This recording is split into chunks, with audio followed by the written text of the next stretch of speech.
Hey everyone, welcome to the Commissioner's Clubhouse again on the LCC Network. You already know we got a great show for you today. But Jameson, what's going on, man? We got a month left of the regular season. Yeah, I'm stoked.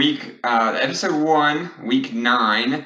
So we've got 4 weeks left. We're in literally the last third of the season. I'm really excited about it. Today's show, we've got your rookie record, which is where we'll start here in a second. We've got NFL trade deadline updates. There were a few players that switched hands today. And then we've got our playoff projections, which will kind of tie in our weekly recap. Talk about how some of this past week's games affected playoffs, projections, and things like that. So it's a really fun show. And tomorrow we'll have a guest on, which I guess we can kind of mention a little bit later. But if you want to go ahead and start, Pat, we'll jump right into your rookie record. Who you got this week? Let's do it. This week's rookie record is a guy probably should have been on this way earlier on, but he has been Mr. Consistent throughout most of the year. It's Jesse Bates, the second round pick. I believe he was taken from the 22nd pick in the draft by the Bengals. He has been a great safety for them in real football and a great safety for Jordan and I in fantasy football. He's been he really doesn't get any picks. He's completely dependent upon tackles, which I like because those are consistent points he can get. But no, this man's been great. He's had over 40 points the past 2 weeks, and he's averaging like 44.5 points the past 2 weeks, and has the 24th, I think, most points in the league right now. Yeah, averaging 35 points over the season, no less than 24 in the entire year. So if you get that kind of production from a guy you didn't even draft, I mean, that's a home run right there. So I mean, you should definitely be pretty excited about that.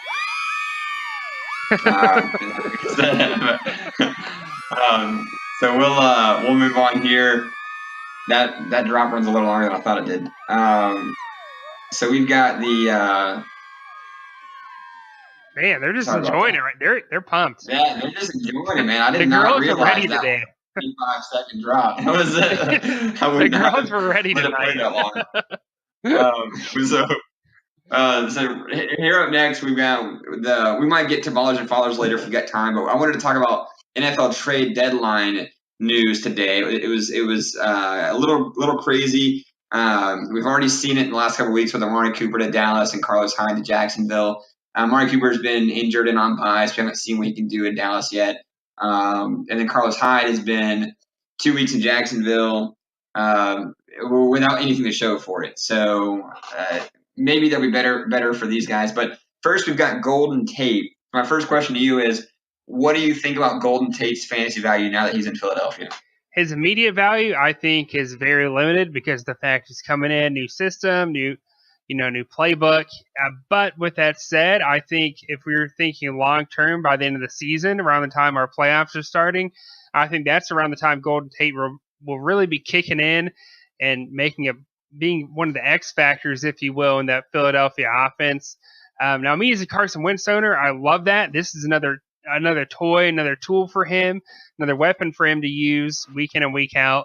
And I felt like he already had some pretty good weapons, so this just kind of adds to that. I think when you look at the Golden Tate trade, I think it's bigger than just his value. I think you got to look at one, Carson Wentz value now, and then two, you also have to look at Marvin Jones' value and Kenny Galladay's value in Detroit. There's definitely skyrocketing right now if you have them. Yeah, absolutely. And I think that's what people sometimes forget about. They go, oh, well, my guy wasn't traded. But, I mean, it can definitely have a fantasy impact on your players as well. Golden Tate, it's definitely not a downgrade, but like you said, I don't think he'll be really useful for a couple of weeks, especially with him going on bye this week. And I don't really know where he fits in that role with Alshon and Zach Ertz already there. But Kenny Galladay and Marvin Jones, I'm super high on. Marvin Jones, 50 fantasy points this past week.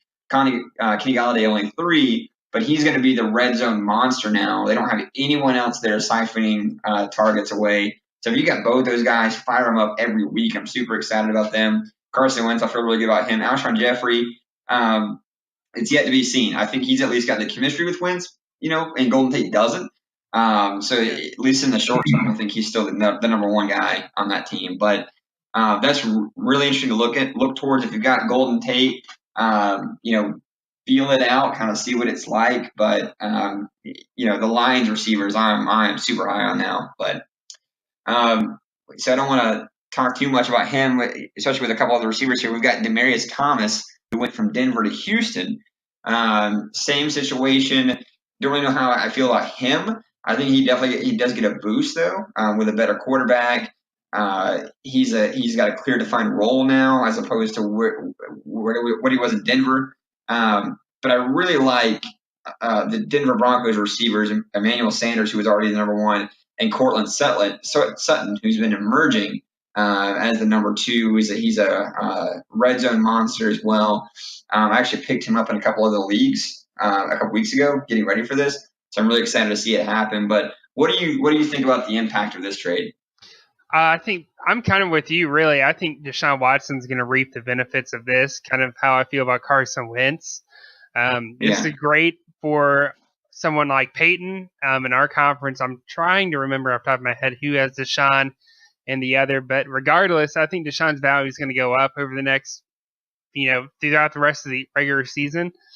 But no, I think this is great for actually, at first I really thought when I saw this, Emmanuel Sanders' value should skyrocket. But I mean, how many targets is really going to take away? Put in Emmanuel's favor? I don't see drastic numbers changing there. I think his production goes up slightly, but I don't think he definitely doesn't get any worse, and he definitely doesn't go too much higher. I think kind of Emmanuel's right where he's going to be, but Cortland Sutton, on the other hand, I think you will see increased value in him. Yeah, he's the guy to get. He's going to be a very hot waiver wire commodity for anyone paying attention.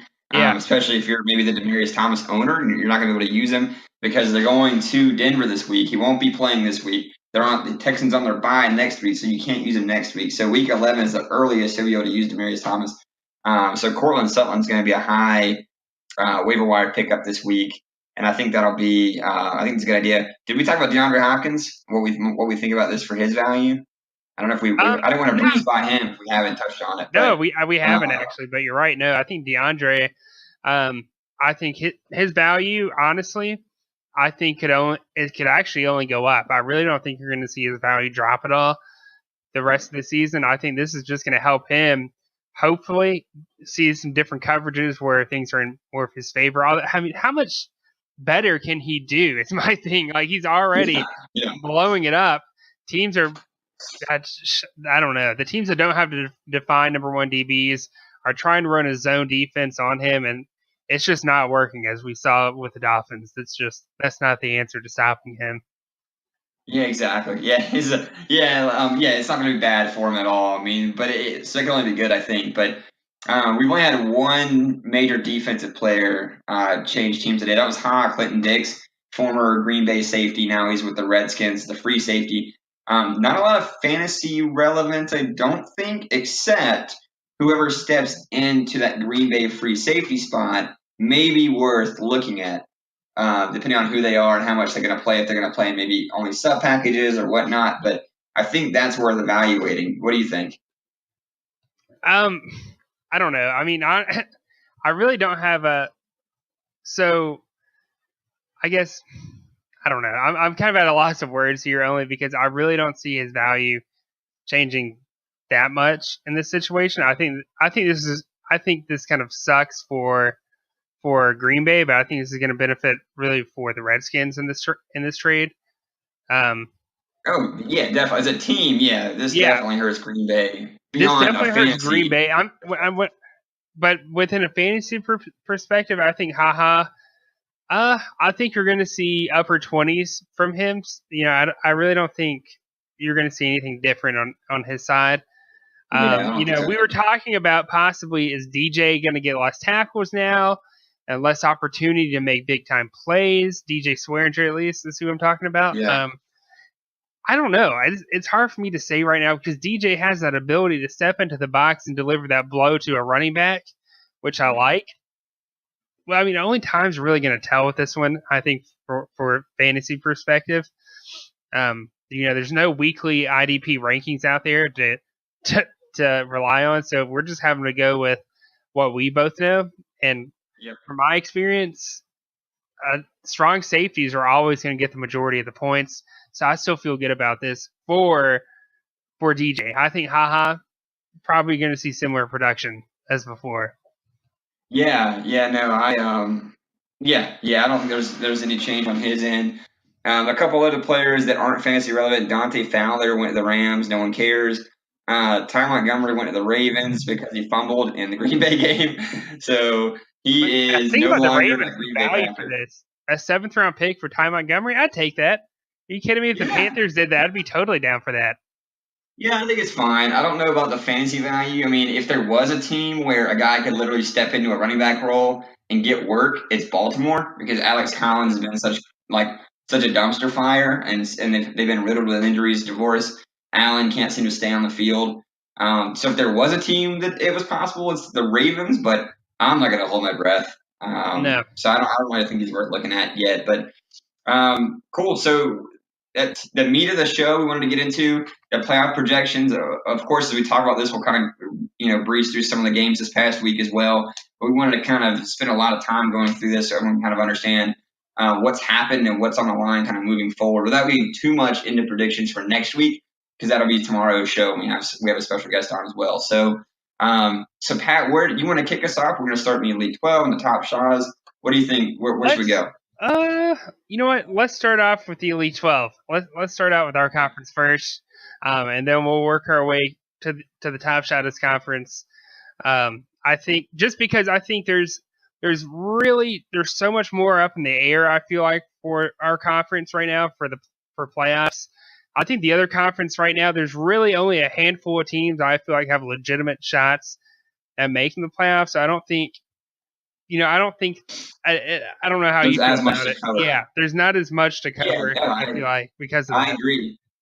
I think the top six in the top shadas have separated themselves pretty far from the bottom six. Maybe not a ton, but I think a lot more than in our conference where you've got what is it, 6 teams that are all 4-4, literally that are vying for the last 2 spots. So I agree. Let's start there. You sent this out so people can see it, but you so far you've got the first seed 7-1. I'm locked into the second right now, 6-2. So I've got a 1-game lead on Billy. You've got a 1-game lead on me. Billy's third at 5-3, and Jade's fourth at 4-4. So it's a 1-game spread all the way up. And then with the 5th and the 6th, we've got Isaac and Cameron both at 4-4.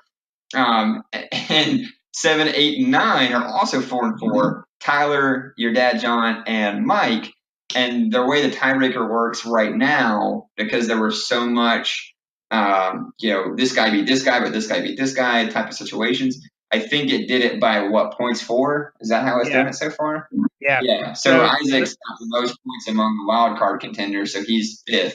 And then Cameron, Tyler, John, and Mike all at 4-4 in that order. Yeah. So there's 4-4 teams, and I talked to Isaac this evening, and he was like, "Man, I just really need all these 4-4 teams to start losing because there's so much in the mix right now between the 4th to the 6th seed. It's really a toss-up. Even really for the 3rd seed and the 2nd. Well, the entire playoff scenario is really up in the air for our conference. I feel like, I'll look at my schedule real quick. This week I've got Cameron, tough matchup. I've got Isaac, another tough matchup, and my dad.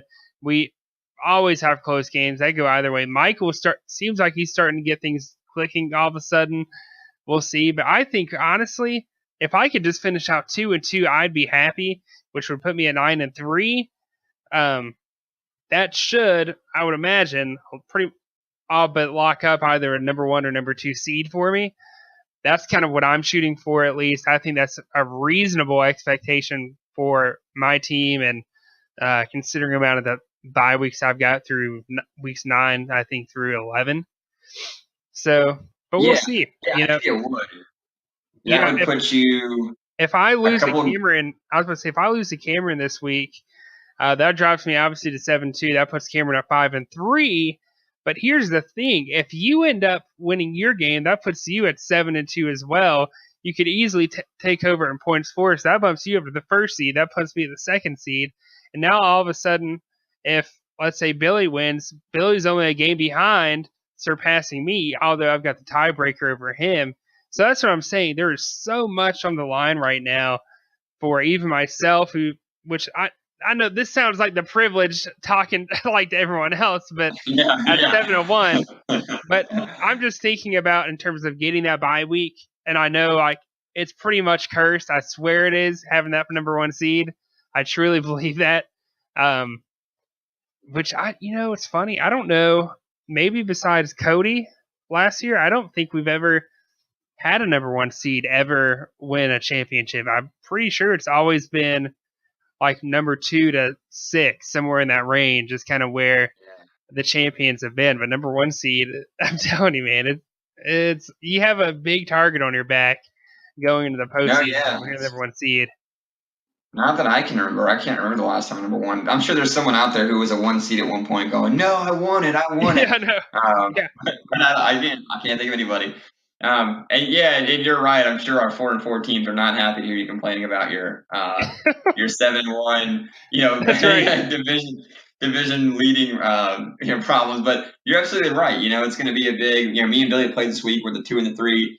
So it's going to be that's going to be a big game. I mean, if I beat Billy, I almost guarantee a lock in the bye. And if you win, you almost guarantee a lock in the bye too. So I mean, Right. we're kind of teetering right there on the edge. But if I were to lose, I mean, Billy takes over as a number 2, and all of a sudden I'm number 3. If Tyler wins, I mean, I'm fighting back to hold the division. So it's it's chaotic. I honestly think you're in a similar situation as me. I think 2-2 is a very reasonable expectation for you the next 4 weeks, considering you got Billy this week, you've got Dirty Mike and the boys, you've got Wild Kyle, and then you've got Jordan, who just came off a big win. I feel like 2-2 is that dirty enough for you? Sorry, that was a little late. Is that dirty enough for you? Is that dirty enough for you? Oops. I'm putting on repeat that one too much. You just like that one too much. There's a repeat button right next to it. I accidentally clicked that, so it just kept looping back and back. But no, yeah. 2-2, I think is reasonable for you, considering I don't want to jump ahead and just like ruin all of the upcoming game, like our predictions. I won't say anything what I believe about you and Billy. I think you should be able to beat Mike. I think you should be able to beat Kyle. Jordan is one that I think you could possibly lose to. I'm just thinking like worst case scenario here. And if you happen to lose to Billy, like I said, 2-2, dude. I mean, that puts you in a good spot too. To be honest, I mean, that puts you at 8-4. 8-4, you should have either the number 3 and number 2 seed, which is pretty solid. Well, that locks up my division because barring a stat change, I've beaten Tyler this week. I own the tiebreaker. I got a better divisional record. I'm 2 games ahead. So if I were to go 2-2, that would guarantee me the win. And if I were to beat Billy, that would almost guarantee me the number 2 spot. So that's awesome. I'm hoping for that. Fingers crossed. Teams that look like they might be out of it. Bryson, even though he's not technically eliminated yet, he's only 3 games behind with 4 games to go. He does definitely need some things to go right because he is sitting 3 games behind the wild card teams. And that's just the 2 that are in. And that's, 3 games behind the others who are also fighting to get in too. And he's not going to win a points for match at all against anyone that he might come up against. You want to hear something crazy? No, yeah. Here's my extremely bold statement for the second half of the year. Here's what it is. Okay. Bryson finishes the last 4 weeks 3-1. Wow, that's very bold. That's a 4-8 season. Yeah. Considering he started. Yeah. That's very bold. He did his first win against Kyle, like I predicted. So that was awesome. Congrats, Bryson, if you're listening out there. That is awesome. But no, this week he's got Tyler. I don't think he's gonna beat Tyler. I haven't looked at the bye weeks, but next he's got Jade. I could see him pulling up an upset either against Jade in week 10 and then Mike week 11. I could see an upset there possibly. But then he's got Abortion Clinic week 12, who we all thought would be a bloodbath, no pun intended.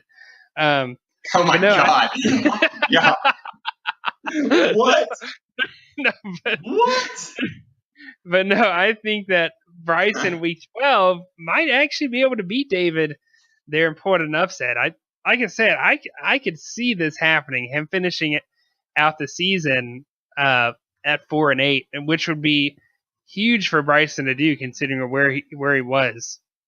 Well, I think David quit setting his lineup because he kept Kenny Vaccaro and Khalil Mack in his lineup. So, yeah, I think Bryson could definitely win that one. So maybe it's not as far-fetched as we thought it was. I'm sure Bryson would be happy to go 4-8 after starting 0-7. And who knows? I mean, with the way some of the teams look, he might be on the edge of a playoff berth. Maybe he'll get a decent bowl game or something out of it. Yeah. Win a gift card or something in his first year. But what about any of the other people? Kyle, 2-6. He's got a tough schedule down the road. I don't really feel great about him pulling anything out this year.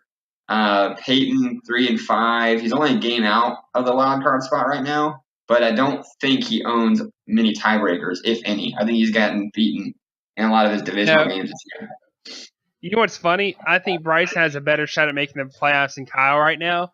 And here's why. Before everyone just, what are you talking about? Like week 12, Kyle's got Cody. More than likely, Cody should win that. Week 11, he's got you.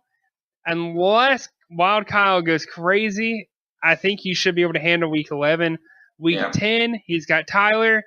I'm just not seeing it there either. And he's got Mike this week. So Dirty Mike and the boys versus Wild Kyle. I mean, come on, the best two nicknames in the league. Is that dirty enough for you? That's right. We need one for Kyle. We'll have to. I need to get a Wild Kyle. I need to find one somewhere. Yeah. No, I agree. That's a tough schedule against a team that's been faltering lately. The rematch against Cody for the championship rematch, that's going to be really good in week 12. I'm excited to see that one. But yeah, I mean, I'm stoked. Just looking at the records here, 6 teams that are 4-4. Jade could go from the 4th seed to out of the playoffs in a couple weeks. Like, that's how much division there's going to be among our top seeds to our non-contenders. It's crazy. Bryson, who has one game, could be the 4th seed in the playoffs. Probably won't happen, but it's mathematically still possible. Yeah, mathematically it's still possible. That is just nuts. Isaac is a team you got to look out for. I think 4-4. I mean, he's leading the conference in points for. He's only a couple points behind Cody for the entire league. So I mean, you're not going to win a tiebreaker against Isaac if you catch him in the wild card. I mean, I don't think he's going to catch you, so I think he is going to exist in that wild card realm. Yeah. But I think he's going to have the 5th spot pretty locked up unless he just totally collapses and doesn't win any games. But I don't see that happening down the stretch. So here's something interesting. Jade's got. Oh, I mean, obviously we all got 4 games left. I was about to say Jade's got 4 games left, but that's a given. Yeah. The next 4 games, I could see him being just like me and you, going 2-2. He's got my dad this week. That is a toss-up. I really don't know who to pick. I haven't done a lot of research up till now on that game. But then he's got Bryson, who I even said could pull an upset against Jade, but I would say the odds are probably in Jade's favor. Then he's got Isaac, week 11. I think Isaac will probably win that game. And then he's got Matt, and Matt is actually coming alive. For those of you who have been keeping other conference, if you kept up, Matt's team is starting. They kind of turn around and get things moving here at the end of the season. That's the first time I ever heard a 2-6 team as coming alive. Especially after they lost last week. But yeah, if you say so. So if he does that, that puts Jade at 6-6. That's very. And here's the thing, Mike, I could see doing the exact same thing, being 2-2, putting him at 6-6.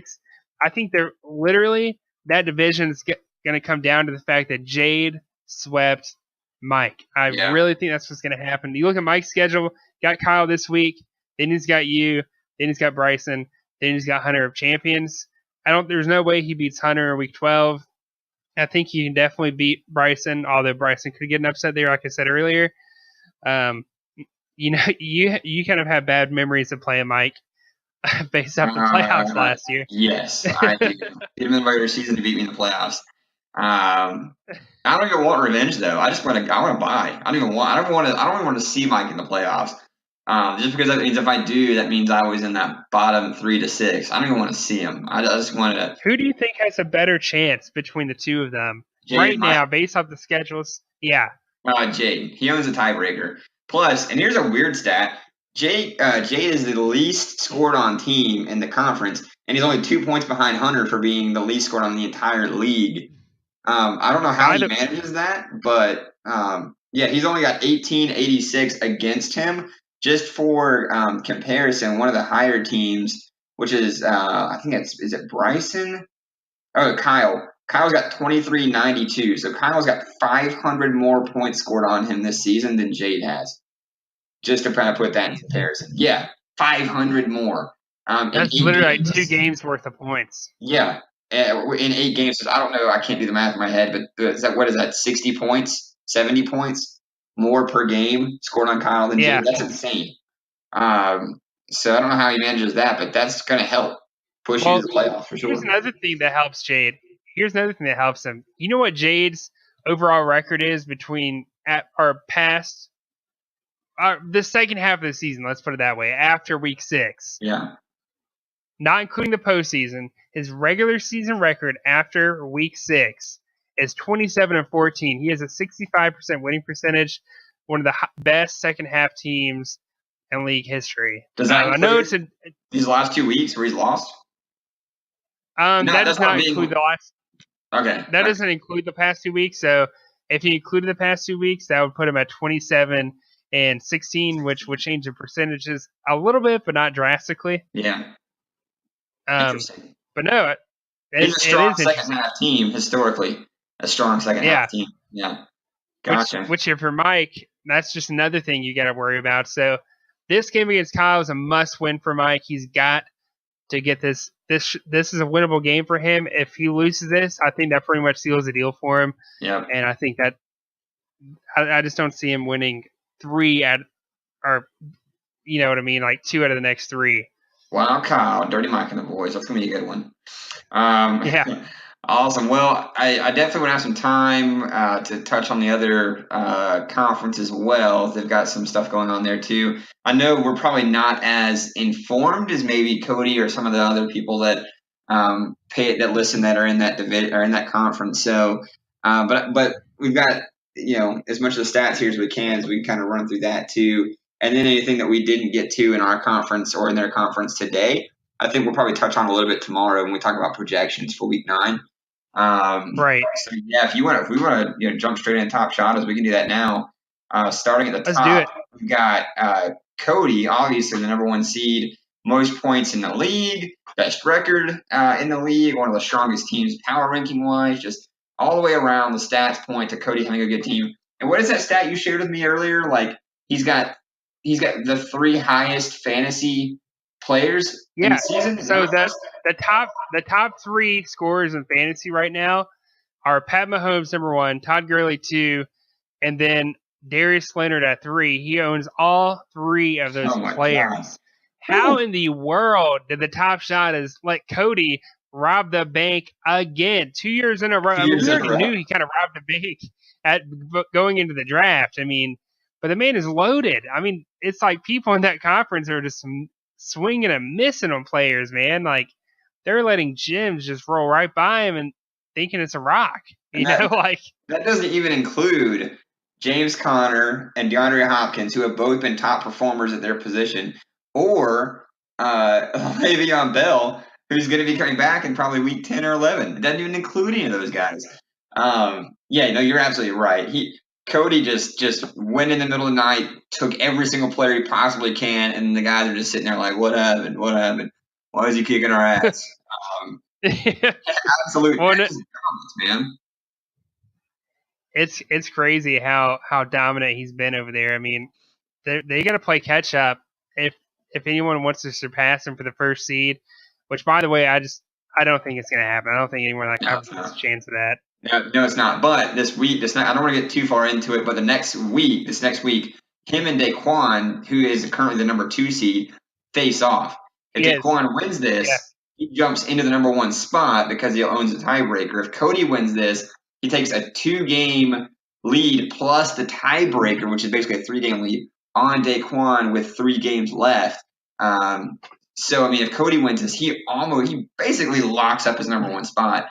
If he loses, he's on the number 2 maybe even number 3 spot. I don't know about the tiebreaker between him and Hunter of Champions if Hunter were to win.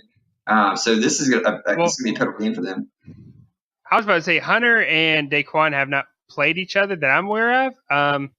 I'm just now pulling up Hunter's schedule. No, he has not played Daquan at all this year, and it looks like he's not going to play him at all the rest of the year. So it's going to come down to points for Hunter.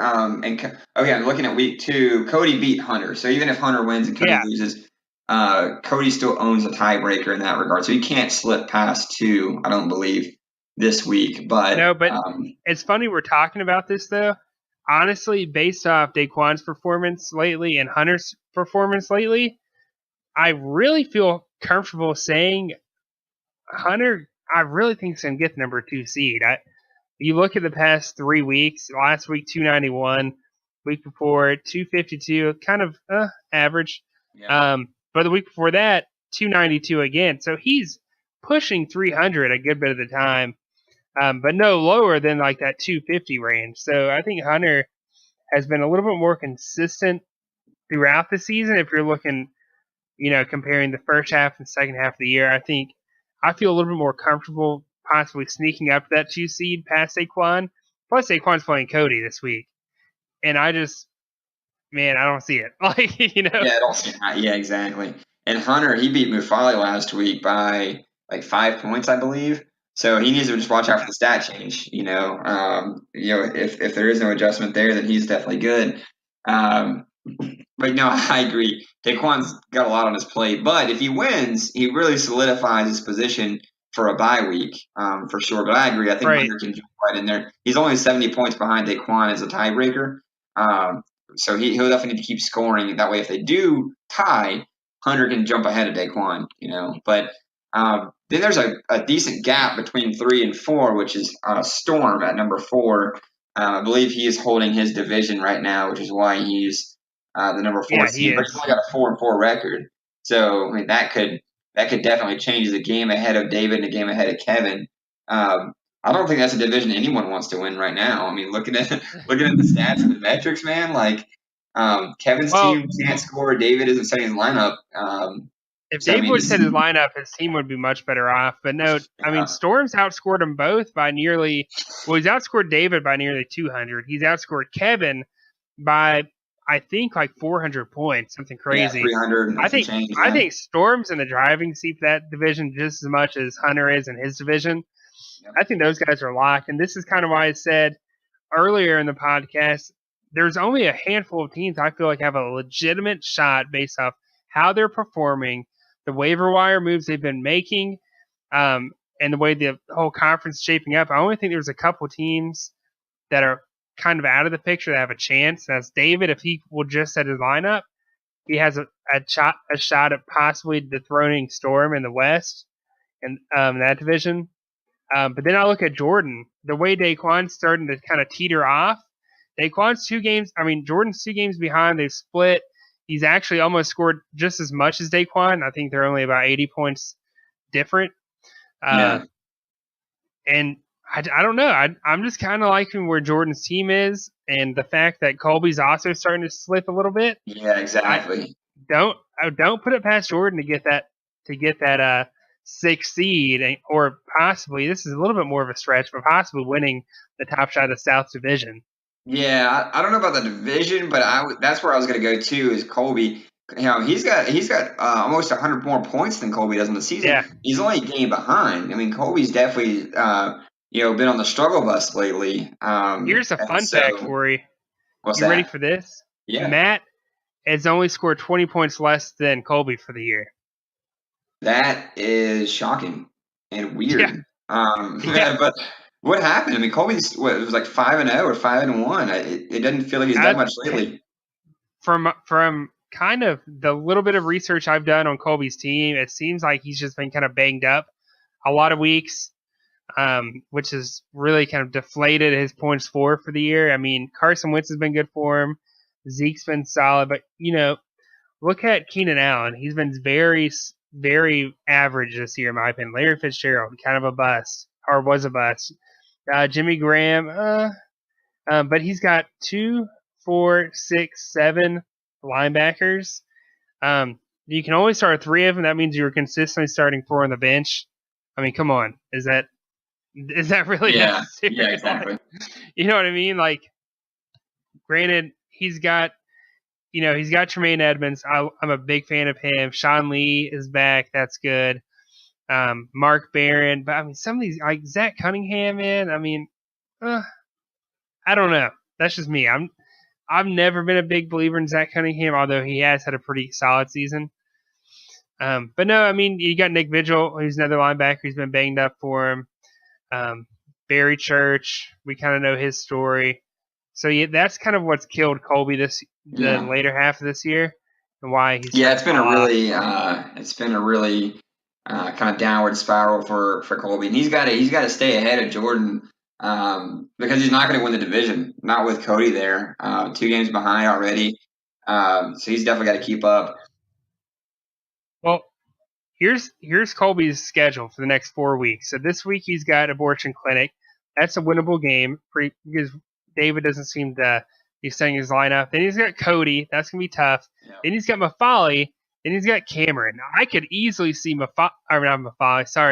Colby finishing the last 4 weeks at 1-3. Yeah. Which puts him at 6-6. I mean, Jordan only has to win a couple games at that point to really put himself in there to get that 6th seed. And I don't think they've played each other, so I guess that would mean that comes down to points 4 between them, which would be pretty interesting. I'm trying to pull up Jordan. That game, well, Mafali's a 6th seed right now, but if Mafali wins that game against Colby, that puts them back even and puts them into the 5th because they would both own a game over each other. Mufali's got 240 more points than Colby already this season, and he's not likely to catch up to Mufali. So, I mean, if Colby doesn't get on it, I mean, Mufali's going to overtake him easily, and we could see Colby out of the playoffs, out of the playoff picture come week 11 or 12 for sure. So he's definitely got to kind of stomp on it. But was there any more info? Go ahead. Sorry.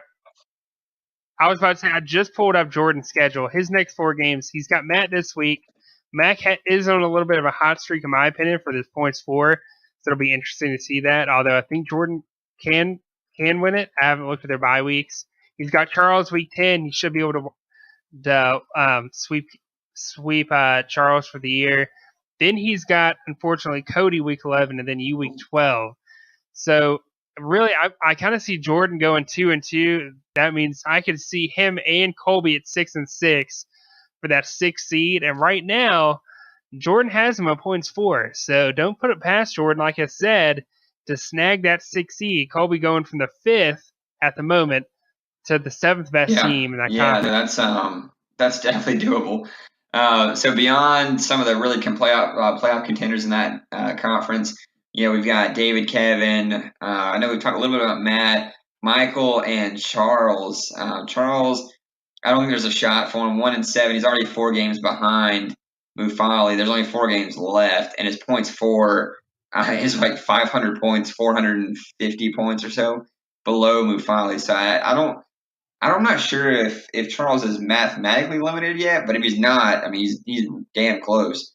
He's hanging on by a thread if he's not mathematically limited. But Michael, I think Michael's close to that same boat. So is Matt. I mean, if Matt can reel off some wins, he gets close enough. But I mean, man, I don't see Mufali tripping up. Yeah, Matt's 4 games behind in his division. I think that's pretty much out of the picture. If Matt's going to do anything, at best he's going to finish 6-6. So that means he's kind of competing with Jordan. That's why this game's critical for Matt. If Matt loses this, he's officially eliminated. But if he can win, he's still in this thing. And now all of a sudden he's only a game behind Jordan, possibly, 2 games behind the 6th seed. So Matt's still in this thing. In fact, if I had to pick a team from Abortion Clinic, Secure to Pound, Matt, Michael, and the third leg, which is Charles, I think Matt has the best shot out of all those teams to make the playoffs just because of that. You say that. I would probably say Kevin, just because David's not setting his lineup anymore. So to Secure to Pound Kevin, He's only a game behind Storm for the division, and I don't think more than one team comes out of that division and wins the wild card. I think that's that same way with a lot of teams. Matt included. Well, I like Matt's schedule though for the next 4. He's got Jordan this week. Like I said, that's kind of a toss-up. I feel like. Then he's got Hunter week 10. I think Hunter will probably win that game. Then he's got Abortion Clinic week 11. As long as David, is in La La Land and isn't setting his lineup, then Matt should be able to win that. Then he's got Jade week 12. We'll see how that one goes. I'm interested to see. I think it'll be a close game between both of those former champions, which is actually pretty cool because I could be wrong here, but I think those are the 2 teams with the highest Hall of Fame points in the league, although Jade's the only team right now who's officially in the Hall of Fame. They definitely are. Jade has the most, obviously. I think Matt's second because he got the back-to-back point championships. So not only do you get points for championships, you get extra accolades if you do things like win division titles back-to-back, win championships back-to-back. If you string things together, you get extra points. So Matt really got a lot of stuff there too. So I think they are the 2 highest, which would be kind of cool to see. Cool. Well, I think we've been kind of through everything for both sides. I don't want to dive too much into next week. Yeah. So I want to kind of leave that for tomorrow when we have a guest on. Right. They can kind of talk through some things with us. But is there anything else you wanted to mention before we sign off? No, I know there's a couple of teams out there that we didn't dive too much in depth to of your playoff projections, but don't worry, because we're still bringing this stuff up in part 2 of this week when we're talking about the upcoming games. Because, again, we don't want to keep repeating ourselves so much because, again, a lot of these projections literally will come down to each and every week from here on out. So, again, we're going to touch on a lot of things that we didn't get to tonight. Our next episode, which we will have, I'm pretty sure at least Cameron should be on for part 2, man, so that'll be interesting to see. Guest yet. You told him who the guest was. Yeah. I know. If you've made it if you listened this far into the podcast, all right, I feel like maybe you deserve to know. I think the average watch time is like 20 minutes for our videos. So, yeah. So there's a little cherry at the end of this video. So if you listened this far, there's your cherry. Well, we'll sign off. Next episode, a lot of playoff projections. Playoffs? Don't talk about it. Playoffs? You kidding me? Playoffs? And then of course we'll kind of continue this segment on next week. But with that, we're gonna sign off, and we'll be back at it tomorrow night with our second episode with Cameron. All right, take it easy. All right, bye. That's right.